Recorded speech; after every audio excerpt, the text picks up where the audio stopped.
Hey, what's up guys? Di video kali ini saya akan merekomendasikan beberapa HP dengan rank harga 1 jutaan, nggak lebih dari 2 juta, yang worth dan mungkin juga cocok buat kamu yang saat ini menjalani pembelajaran via daring.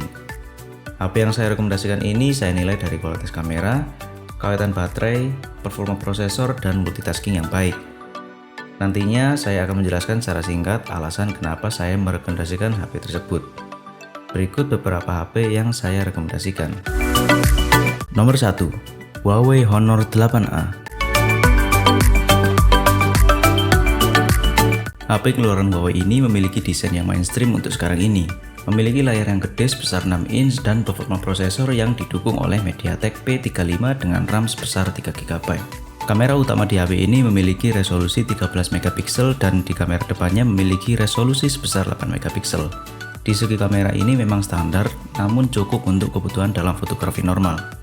Urusan baterai memang terbilang juga standar, dan kalau menurut saya 3020 mAh ini sudah cukup awet untuk kebutuhan sosmed dan gaming ringan. Dari segi keamanan, HP ini sudah memiliki sensor sidik jari, dan di HP zaman sekarang fingerprint sudah menjadi hal yang wajib dan minimal untuk sebuah smartphone.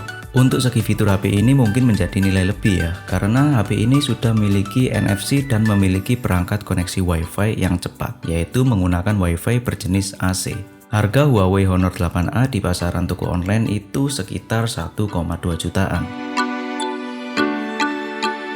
Nomor 2, Samsung Galaxy A01.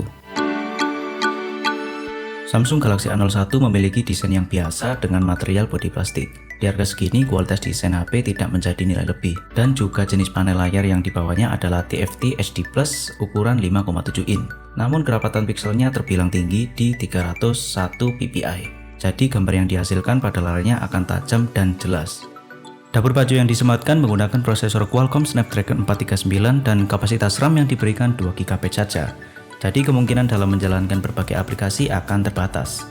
Samsung Galaxy A01 tersedia dua macam penyimpanan internal, yaitu 16 GB dan 32 GB.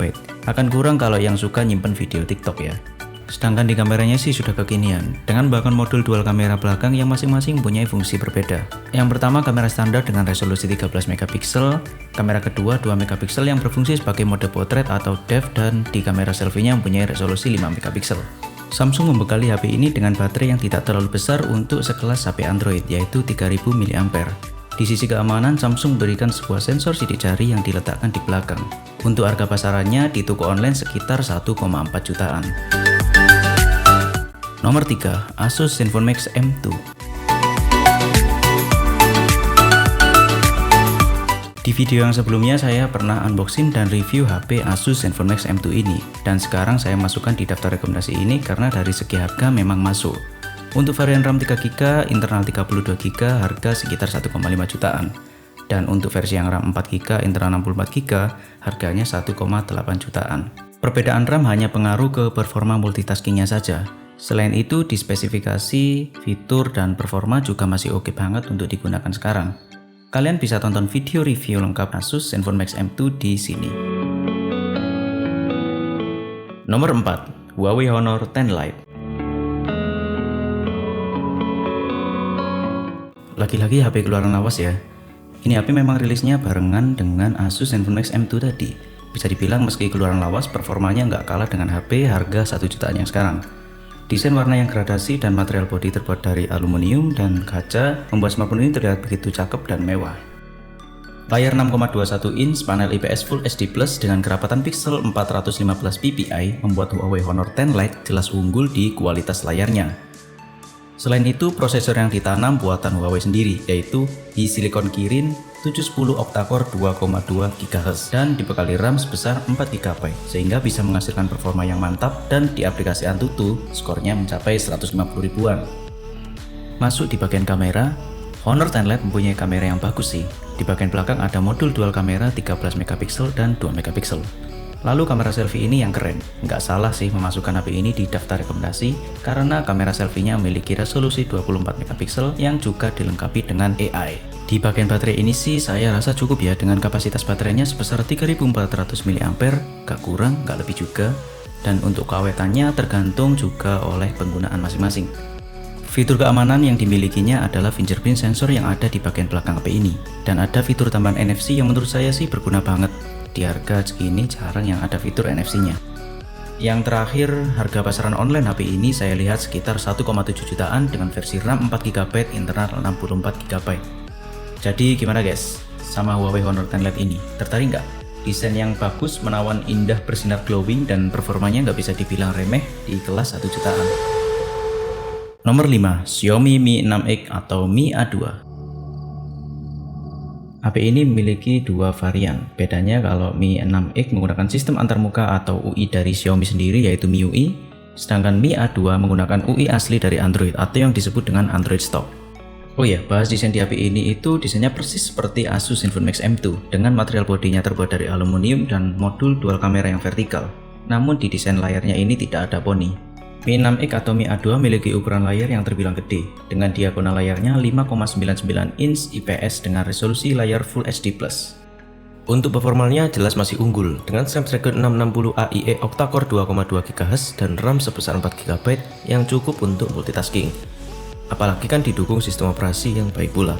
Di aplikasi Antutu, skor yang bisa dihasilkan mencapai 130 ribuan.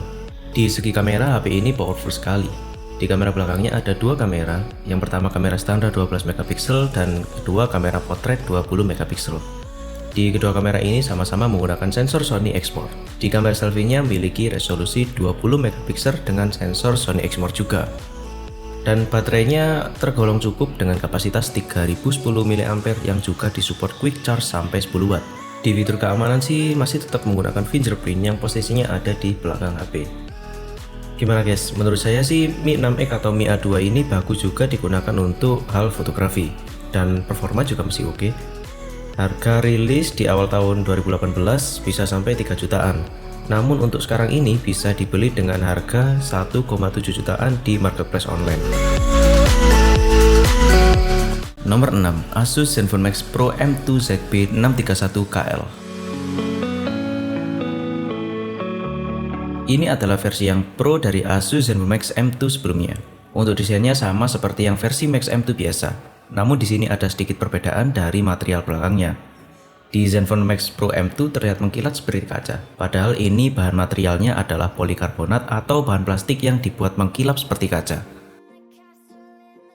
Ukuran layar HP ini 6,3 inch dengan panel IPS dan resolusinya ada peningkatan dari versi yang biasa, yaitu dari HD ke Full HD+.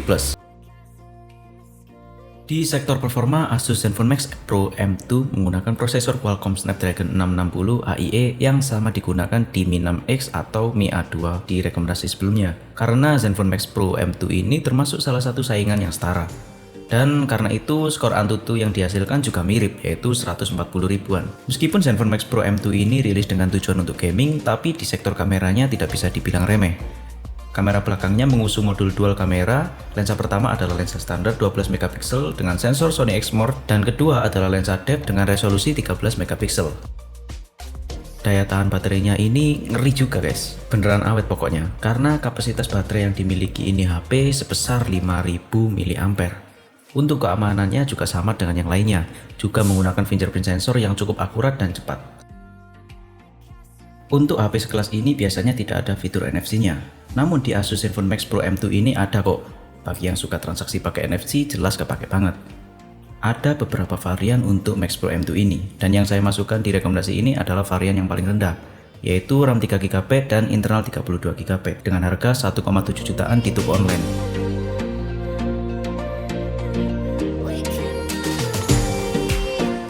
Nomor 7, Xiaomi Redmi Note 8. HP ini masih populer di sekarang ini. Ya gimana nggak populer, setiap Xiaomi meluncurkan produk Redmi pastinya adalah HP murah dengan spesifikasi yang tinggi dan desain material tidak murahan. Desainnya sih mainstream banget dengan warna gradasi, modul 4 kamera vertikal dan kamera depan model water drop notch. Lalu material bodi belakangnya ini dia sudah pakai kaca, bukan plastik, jadi kesan feel-nya ya lumayan mewah. Untuk layarnya, dia menggunakan layar jenis IPS ukuran 6,3 inch dengan resolusi Full HD+, dan keamanan layarnya diproteksi dengan Corning Gorilla Glass 5. Redmi Note 8 menggunakan prosesor Qualcomm Snapdragon 665 octa-core 2 GHz dengan GPU Adreno 610. Untuk versi yang paling rendah, Redmi Note 8 memiliki RAM sebesar 3 GB. Skor Antutu yang dihasilkan oleh HP ini sebesar 160 ribuan. Masuk di sektor kamera, HP ini memiliki 4 kamera belakang. Harga 1 jutaan tapi punya 4 kamera belakang. Ngeri kan? Pertama ada lensa standar 48 megapiksel dengan sensor milik Samsung, kedua lensa wide angle 8 megapiksel, ketiga lensa makro 2 megapiksel, keempat lensa potret 2 megapiksel. Untuk hasil dari kameranya sih menurut orang-orang yang memakai sih bagus-bagus saja, kecuali untuk pemotretan low light, katanya jelek, dan kamera selfie-nya memiliki resolusi 13 megapiksel. Rata-rata Xiaomi itu memberikan baterai di HP Redmi-nya cukup besar dengan kapasitas 4000 mAh. Ada beberapa varian Redmi Note 8. Untuk yang versi murah saja dibanderol dengan harga 1,8 jutaan. Dapat RAM 3 GB dan internal 32 GB. Bagi saya sudah cukup. Semisal internalnya gak cukup, tinggal nambah kartu memori eksternal. Nomor 8, Oppo F9. Mungkin terkadang ada yang bilang itu HP Oppo terkenal di segi kamera selfie-nya. Ya memang benar sih, Oppo unggul di selfie. Oppo F9 rilis pada tahun 2018. Tapi ini masih saya rekomendasikan karena yang pertama, desain Oppo F9 ini bagus. Material bodi dari metal dan katanya di spesifikasi juga memiliki sertifikasi IP68. Layarnya memiliki ukuran 6,3 inch, panel IPS, resolusi Full HD+, dan diproteksi oleh Corning Gorilla Glass 6. Urusan performa, prosesor Oppo F9 di bawahnya dari rekomendasi sebelumnya. Menggunakan prosesor MediaTek Helio P60 octa-core 2 GHz. Skor Antutu yang dihasilkan oleh HP ini mencapai 130 ribuan. Jadi ini masih lumayan lah menurut saya. Kamera yang di bawahnya juga masih terbilang dengan model lawas, dengan setup dual kamera horizontal. Yang utama ada lensa standar 16 megapiksel dan lensa secondary beresolusi 2 megapiksel dengan fungsi potret atau bokeh. Lalu kamera selfie-nya beresolusi 25 megapiksel, lebih besar daripada kamera belakangnya. Oppo kan terkenal selfie expert. Di segi baterai, Oppo F9 memiliki kapasitas baterai 3415 mAh. Beberapa orang bilang baterainya itu awet, lebih baik daripada yang lainnya. Lalu untuk pengecasannya juga cepat, pakai teknologi VOOC dari Oppo sendiri. Fitur keamanan yang diberikan sih sama dengan lainnya, yaitu pakai fingerprint. Harga saat ini di tahun 2020 sekitar 1,9 jutaan. Nomor 9, Xiaomi Redmi Note 7.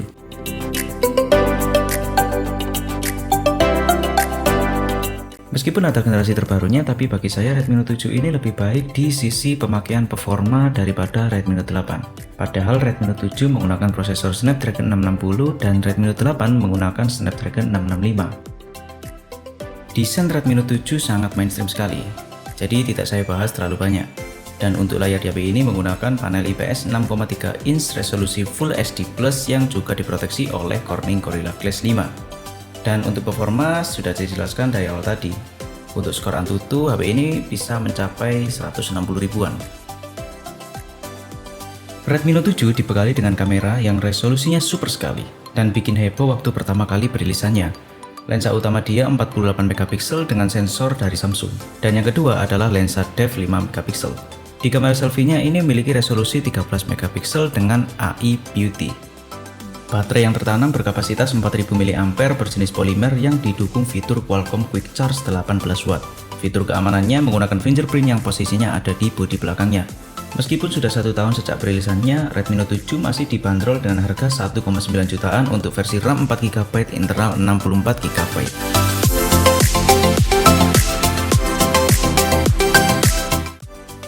Kesimpulannya, untuk rank harga antara 1-2 juta, saya mendapatkan 9 HP yang mungkin ini cocok untuk Anda sebagai penunjang kegiatan daring pada saat ini, atau mungkin kebutuhan yang lain. Beberapa pilihan tadi itu berdasarkan pengamatan dari spesifikasi dan review oleh saya pribadi. Jadi, untuk penjelasannya hanya singkat saja. Apabila ada kesalahan dalam penilaian rekomendasi, saya mohon maaf.